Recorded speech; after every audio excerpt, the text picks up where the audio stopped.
If you're in the mortgage business, then you've probably noticed the same thing that I've noticed over the past few months, which is a huge influx of retail loan officers leaving their companies to join a brokerage or to start their own mortgage brokerage. In fact, the data shows that mortgage broker market share is at the highest level it's been since 2006. Take a look at this graph on the screen. So what is it that has all these retail loan officers looking to see if the grass is greener on the other side? Well, we're going to take a look at that and unpack it in this video, so stay tuned. Okay, so why are there more loan officers than ever making the switch to becoming a mortgage broker right now? Well, first off, what's the difference between a mortgage broker and a retail LO or a bank LO? Now, if you're new to the industry or you've been a retail LO your entire career, then you probably don't see what the big deal is about distinguishing these two, especially because a lot of retail loan officers have the ability to broker something if they need to. A lot of big retail companies have broker channels for business that falls outside of their norm. However, the difference here is that they have one single lender that they are accountable to. And so if you are able to broker on the retail side, it's probably going to be for an outside the box product or a product that your company has decided they don't want to be competitive in. Now, what if it's a product that they decide they do want to be competitive in, like an FHA loan? However, there are better options out there for your FHA borrower than where you are. Well, with a retail lender or a bank lender, you're not going to be able to do anything about this. But as a broker, then obviously you'd be able to pick the one that works best for you, your client, whatever your decision-making criteria is at that point. So there's probably people that would argue with me about the definition, the technical definition. I know that's not extremely technical. However, for purposes of what we're talking about here,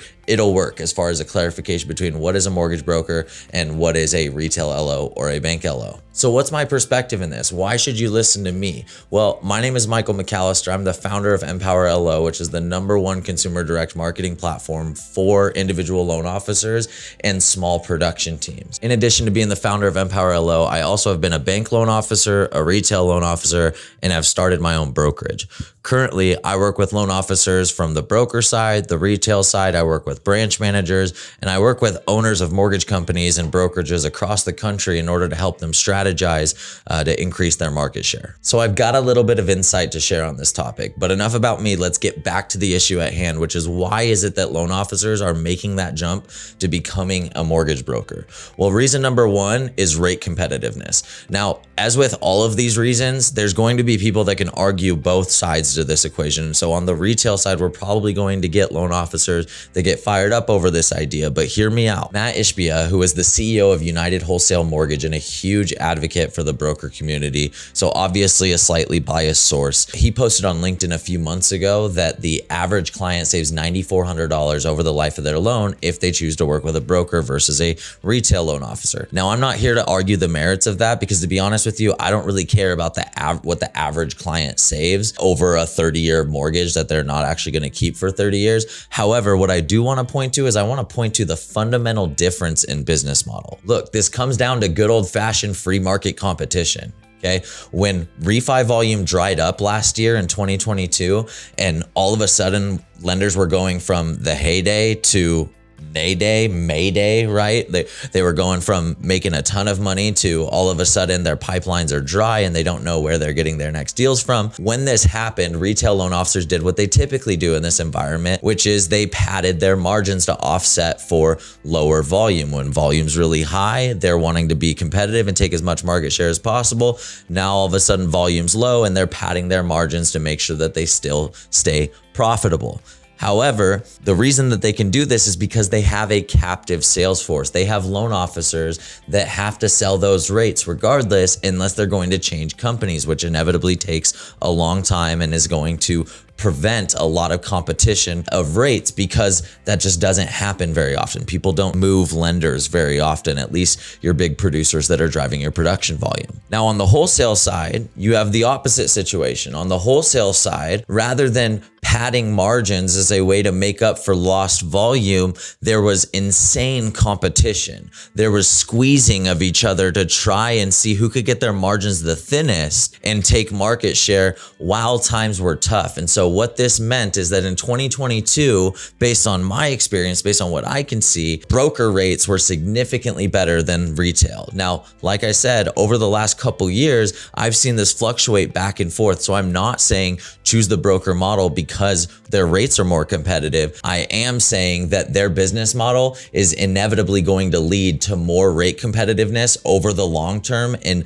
a multitude of situations versus being able to take one-off snapshots of when things are good and say, see, retail rates are the same as broker rates. Like I said, this comes down to free market competition. This comes down to a fundamental difference in business model. So even if we see retail lenders get their margins back in line and get back to a point of competitiveness in the market with brokers, the fundamental difference in business model is inevitably going to lead to a similar situation down the road where the market changes too quickly for a retail lender to adapt, and all of a sudden you see that dissonance in competitiveness again. And so again, this is something that has to do with the business model itself and not based on any specific market conditions. Okay, so the second reason that we're seeing a massive shift in the number of loan officers that are making the jump from retail to being a mortgage broker, and this is my personal favorite, which is proliferant access to technology. There has been a massive shift over the last 6-7 years in the amount of technology available to the individual originator to grow and support and manage their business. In 2016, when I made the jump from being a bank loan officer to being a retail loan officer, what I noticed right away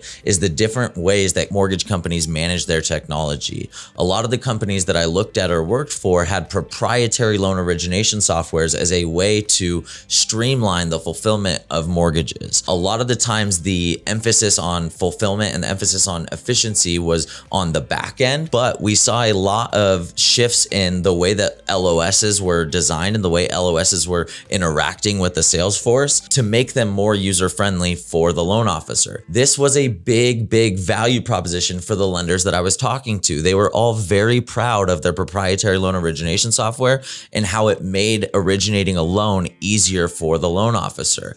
Now, being able to integrate your CRM and your loan origination software 6 years ago was damn near impossible for an individual mortgage loan officer to do. For an individual loan officer to sign up for a loan origination software was a giant pain in the ass as far as configuring Calyx or configuring Encompass. Now, remember, I've used all of these systems. I've used Encompass. I've used Calyx. Like, I've originated with both of those. I've originated with LendingPad. I've originated with Arrive. So I've seen this shift take place over the years. And what I can tell you is that now more than ever, there's an emphasis in technology on the originator experience, on putting power into the hands of the originator. Arrive is a loan origination software specifically for mortgage brokers that is hands down the easiest to use, most user-friendly, most loan officer-friendly loan origination software I've ever used, bar none. And this is a huge win for the broker channel because now brokers can make the leap, or now loan officers can make the leap to being a broker without having to worry about the number one component that a lot of mortgage companies use as a value proposition, which is we have access to the latest and greatest technology. In fact, nowadays, these big companies have a disadvantage when it comes to technology. Even the most tech-forward mortgage companies are at a disadvantage when it comes to any other broker shop in the country when it comes to technology right now because of one reason, and that's maneuverability or adaptability. As a large mortgage company, IT departments carry the burden of having to manage data security and privacy and hardware security. They're having to manage this for a massive corporation. And what this means is that technology changes are slow to take place. But right now, technology is improving and getting better by the day, and it's only going to continue to increase in pace